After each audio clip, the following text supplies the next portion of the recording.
Bolloré Transport et Logistique, on fait partie du groupe Bolloré. C'est 40 000 personnes. C'est le résultat de la fusion de 3 entités du groupe.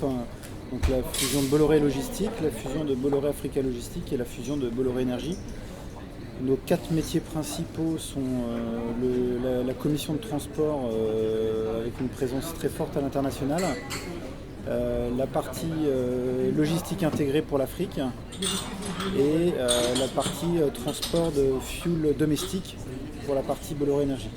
Et nous avons aussi une activité ferroviaire qui est en cours de développement sur le continent africain. En France, ça doit représenter 5000 personnes peut-être. Un système d'information très distribué avec un historique fort d'indépendance. Et aujourd'hui, on est en pleine transformation pour le faire amener vers une centralisation plus forte et une gouvernance centrale plus forte. Aujourd'hui, on a nos propres data centers principalement en Europe. On en a aussi un sur la plaque américaine et un sur la plaque asiatique. Sur l'Afrique, c'est un peu plus compliqué, c'est plus des data rooms que des data centers. Mais on va quand même en avoir un sur la Côte d'Ivoire. Voilà, une volonté de rationalisation et d'apporter du service à nos utilisateurs internes sur l'usage de la DSI. Il y a beaucoup d'applicatifs, c'est pareil, si je prends la commission de transport, l'application phare est en plein changement avec une centralisation forte. La sécurité est au cœur des études et des réflexions pour offrir un système sécurisé et fiable. Sur les autres métiers, c'est pareil, la sécurité est intégrée et de plus en plus présente sur les infrastructures des applications.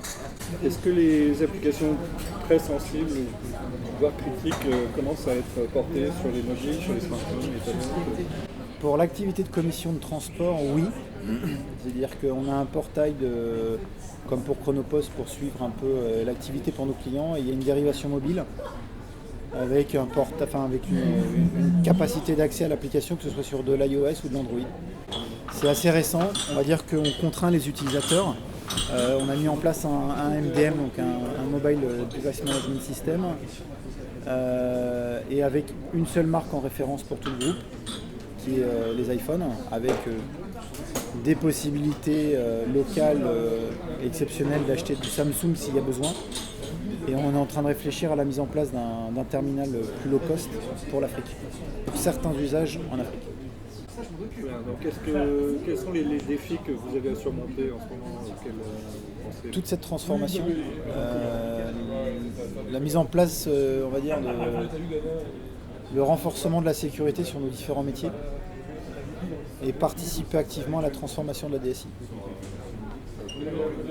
pour mieux adresser ces métiers en fait. Ça passe aussi par la sécurisation des comptes à privilèges, comme on dit. Oui. Vous travaillez avec Olix, oui, tout à fait. Donc ça veut dire qu'il y a une prise de conscience de la direction générale de ce risque?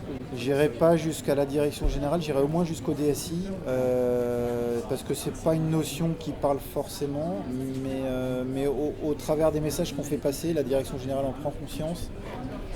C'est des choses qu'on souhaite généraliser, parce qu'on est persuadé que des gros vecteurs d'attaque viennent de l'usage inapproprié des comptes à privilèges, que ce soit par un attaquant qui réussirait à récupérer les crédentials, ou par des mauvaises manipulations parce qu'on aura donné trop de droits et trop d'ouverture à un compte à privilège et donc derrière puisse être exploité par d'autres personnes. Et concrètement, quand on déploie ce type de solution, est-ce que c'est bien reçu déjà par la population des administrateurs, des exploitants? Non, il y a une forte réticence, les gens ne comprennent pas forcément l'enjeu. Alors pour les prestataires externes, ça se saisit très bien. Dans le sens où le prestataire externe, on lui dit que c'est comme ça du jour au lendemain et il est prié d'adhérer à notre solution sans trop avoir son mot à dire. Donc ce qu'on a fait pour l'instant, c'est la solution Walix, on la déploie en 2 vagues. On se focalise pour l'instant sur les comptes à privilèges que l'on sous-traite. Et après, petit à petit, on va faire mûrir les gens et on va faire intégrer les administrateurs internes à utiliser la solution. Ce qu'on met en avant, c'est l'usage d'un portail unifié avec un catalogue de tous les serveurs auxquels ils ont accès, sur lesquels ils peuvent mener des actions d'administration. Et nous, ce qui nous intéresse derrière, moi en tant que en tant que sécurité, mais aussi en tant que contrôle ou de compliance, c'est de m'assurer que l'usage, le pouvoir qu'on leur donne est correctement fait et correctement appliqué. Moi, je vois Walix aussi comme un bras armé de l'application de la charte administrateur, qui sont les règles et les devoirs de l'administrateur sur le système d'information. Le déploiement de Walix permet de la mise en pratique de manière automatique des bonnes pratiques que l'on définit pour les administrateurs. Il faut qu'on arrive à mettre en place des indicateurs de valeur et des indicateurs qui soient parlants à nos patrons. Au travers des analyses de risque, on a déjà un certain nombre d'indicateurs. La prochaine étape va être de mettre en place des indicateurs opérationnels, typiquement sur Walix, mais sur d'autres solutions avec les firewalls, et aussi avoir des indicateurs à valeur ajoutée où ce serait la combinatoire d'indicateurs individuels sur la gestion des comptes à privilèges, mais aussi sur l'opération des firewalls ou je ne sais quoi, qui permettrait de donner une vision un peu plus transverse de la SSI. Dire qu'on a perdu 3 serveurs pendant 2 demi-journées, ça ne va pas leur parler. Par contre, leur dire que sur la commission de transport ou sur l'activité portuaire, on n'a pas pu faire partir un avion ou on n'a pas pu faire partir un bateau, là ça va leur parler. On va d'ailleurs essayer d'orienter le discours SSI dans ce sens-là. Par contre, ce que je peux dire, c'est que j'ai un DSI qui est très sensible et qui fait passer clairement des messages forts aussi bien à la direction générale qu'à mes collègues de la DSI, on va dire notamment toute la MOA, parce qu'on est un métier où on est en permanence, en développement permanent, notamment pour les interfaces avec nos clients. Et il fait passer des messages très forts sur l'importance d'embarquer la sécurité au plus tôt et de manière systématique sur l'ensemble de nos projets. On va dire qu'on a eu moitié de budget pour mettre en place des process, faire du fonctionnel sécurité, et une deuxième moitié pour mettre en place des solutions de sécurité. C'est une répartition qui vous convient parce que vous êtes dans cette phase de transition? Je suis dans cette phase de transition et de construction, et c'est quelque chose que j'aurais presque même préféré mettre encore plus sur le fonctionnel, pour m'assurer que tous les process soient bien pensés et bien réfléchis avant de mettre en place une solution technique. Quels sont les facteurs clés de succès, de survie du responsable sécurité dans un communication et s'orienter service.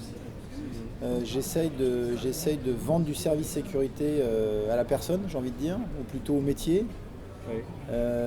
Et leur dire le gain qu'ils ont à mettre en place une solution de sécurité.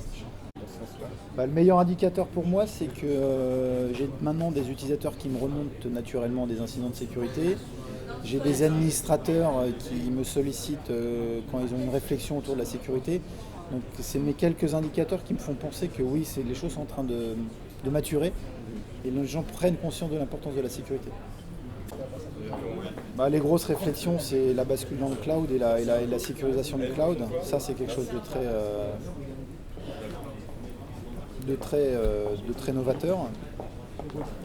Alors justement, à ce niveau-là, est-ce que vous sentez les solutions de sécurité comme des portages de solutions on-premise vers des infrastructures de service ou comme des solutions repensées pour le cloud?